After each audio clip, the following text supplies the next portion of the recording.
Hello guys, welcome back to my coverage of RuPaul's Drag Race UK. Today I'm going to be talking about episode 3. As always, going to throw out a massive spoiler warning for you guys because if you haven't seen the episode, I'm going to be talking in depth about it. So if you don't mind spoilers, stick around, but if you haven't seen the episode, go away, come back, alright?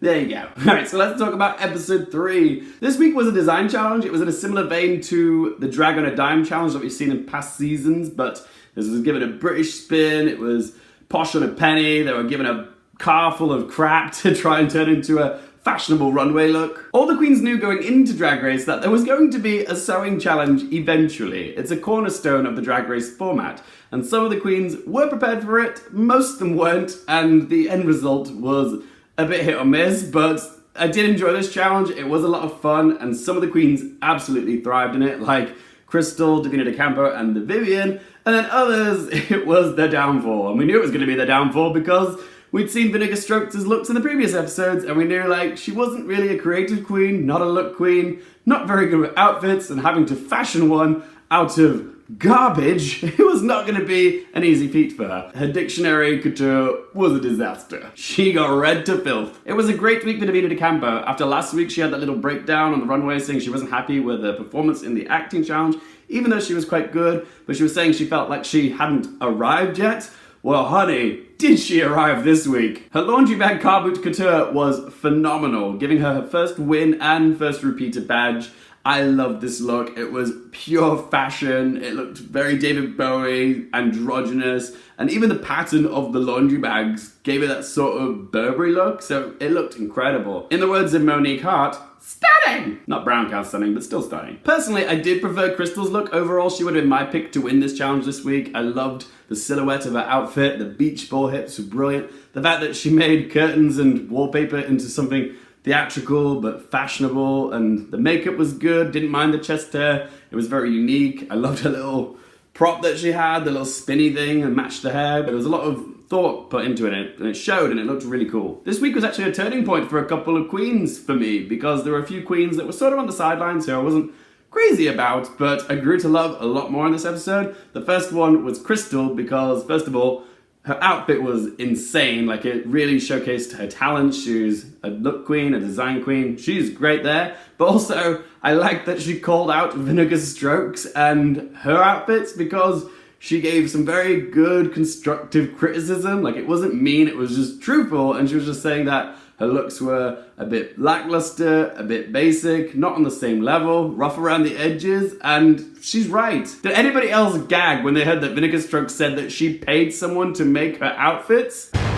What? You paid somebody to make that? Oh, girl, I hope you kept the receipt. But yes, I did appreciate Crystal's honesty with Vinegar Strokes because, let's face it, she's not even in the same league as the other queens when it comes to outfits. She always looks busted in comparison. As for the second queen that I grew to love a lot more this week, that was Blue Hydrangea. After being in the bottom 2 last week and lip syncing for her life, it seemed to give her this newfound sense of confidence, and in the workroom she felt more relaxed with the other queens because she was getting super bitchy with the other queens. She called Scaredy Cat to roadkill, she made fun of Davina DeCampo's age, saying she was from the 1800s, and she even got shady with Mama Ru, saying that ball gowns are beautiful but been done to death. No offense. Oh, God. But the thing with Blue Hydrangea is that she's so freaking nice and sweet that even when she is being bitchy, it just comes across as more playful and cheeky, so you kind of can't be mad at her. She's just adorable. And I actually do want to see more of this Blue Hydrangea, just more confident and teasing. Yeah, she was great here. Let's talk about the Vivienne and Baga chips. I love these queens. I think they're hilarious. I love the whole Thelma and Louise parody thing they had going on this week. That was fine, but the sportsmanship this week was a bit lacking. The whole confidence corner team badge attitude irritated me. You can be proud that you've won a challenge, but there's a fine line between pride and arrogance. And they lost some likability points for me this week because they were just getting all braggy about the fact that they're the only 2 queens to have won a challenge so far. And it's just like, okay, come down off your high horse. Overconfidence isn't cute, it's just ugly and petty. And I really do like these queens, I just wish they would show a little bit more humility. And if I'm being completely honest, I think Baga Chips dodged a bullet this week because her scourer outfit thing was naff. It was just the same silhouette as her Amy Winehouse Camden look, and all it was just one item glued to a corset and a skirt. And it wasn't even well put together. When she turned around, you could see her lower back and her knickers hanging out, okay? It just wasn't polished. Personally, I think that she should have been in the bottom 3 this week, probably even the bottom 2. Cheryl Hole's outfit was of a similar construct to Baga's because it was just rubber gloves glued to a corset and skirt,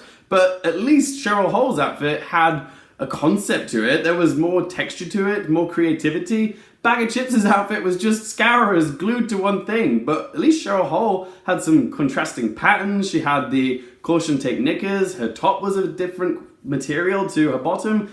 It was a better put together outfit, I thought, rather than Baga's. It was just one thing glued onto another thing, and I thought Cheryl Hole was unfairly in the bottom 3 this week. It should have been Baga. But who am I to judge? This was Cheryl's 3rd time in the bottom 3. She's never been in the bottom 2, but RuPaul did say this was her last warning and that she needed to step her pussy up. I actually really like Cheryl as well. She's funny, she's charismatic, and she's clearly a performer because she won this week's mini challenge with the whole maypole dance thing. She was really great there. But you can see that her confidence took a beating this week after the queens called her out last week for being fake. She wasn't as attention grabby as last week, and I appreciate that because she felt more genuine. You could see that the pressure of the competition was starting to get to her. But I really do like Cheryl Hole, and I can't wait to see her in her element. The bottom 3 this week was Vinegar Strokes, Ting Wong, and Cheryl Hole. I think we could all agree that Vinegar Strokes' outfit was by a good distance the worst outfit of the week.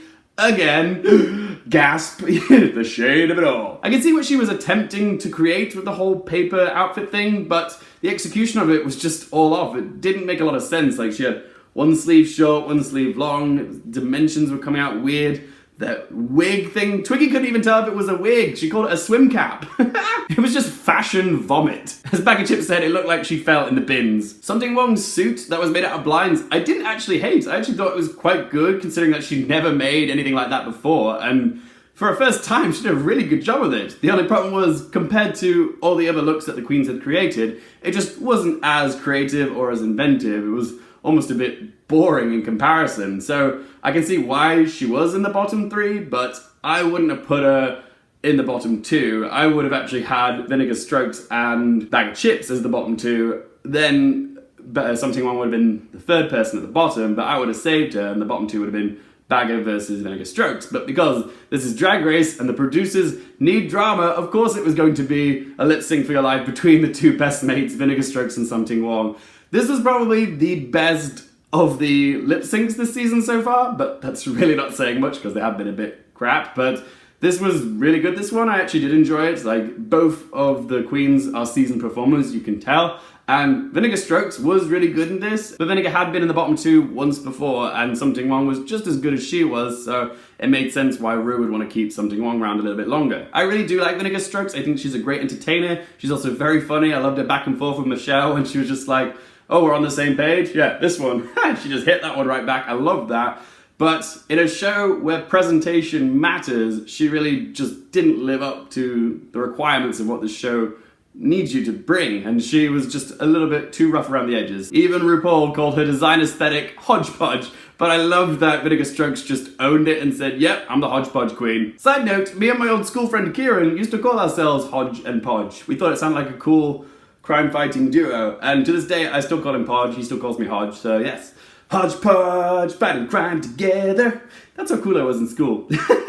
I laughed hard twice this episode, and they both came from Vinegar Strokes. The first was when she was listing stuff, and she started off with A, I don't panic, and 2, fuck, 2's a number, not a letter.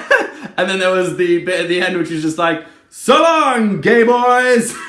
She was brilliant. She was a great character on the show. It was just her time to go. Twiggy is a guest judge. She picked a good week to come because, yeah, she is the queen of fashion herself in this country, and yeah, her critiques were very fair. I do think that RuPaul missed a trick, though, to have Raven on as a guest judge, because Raven was quite a look queen and fashionable when she was on the show, and she knows what it's like to make an outfit out of scraps, and she's been in the contestants' shoes, and she just understands what it's like for them. So I don't understand why Ru just had to come out on the car surrounded by the Brit crew when she could have actually brought something very interesting to the judging panel this week. RuPaul just hasn't grasped the idea yet that some of the best judges for the show would be faces that we've already fallen in love with and seen excel in certain challenges. So just something to think about, RuPaul. You know what? You could have used Raven this week. all he did was have her on a car boot. Woo. Anyway guys, that is my review of RuPaul's Drag Race UK episode 3. But as always, this is just one bloke's opinion. I want to hear from you guys. Were you happy with who won this week, who was in the bottom 3, and who went home? Next week is Snatch Game. Oh my god, I'm so excited for this. But my quick question for you guys today is, who do you think the queens are going to impersonate next week? Do you think the whole share tattoo conversation with RuPaul was a foreshadowing of who the Vivienne is going to do? Maybe, but is it going to be able to top Chad Michaels? And also, who are Davina, DeCampo and Baga Chips both wanting to do? And are they both going to do the same person, or is one of them going to back down and going to do something else? What do you guys think? I want to hear whatever your thoughts, theories, opinions. Comment below. I want to hear it all, okay? If you guys have enjoyed this video, don't forget to click the thumbs up button, and of course, don't forget to click subscribe. You don't want to miss any of my upcoming Drag Race reviews and content. And if you guys want to follow me on Instagram or Twitter, you can find all that information in that video description down below. Thanks so much for watching, guys. For more things related to movies, TV, and popcorn culture, I'm Luke Airfield, and I'll see you next time. So long, gay boys!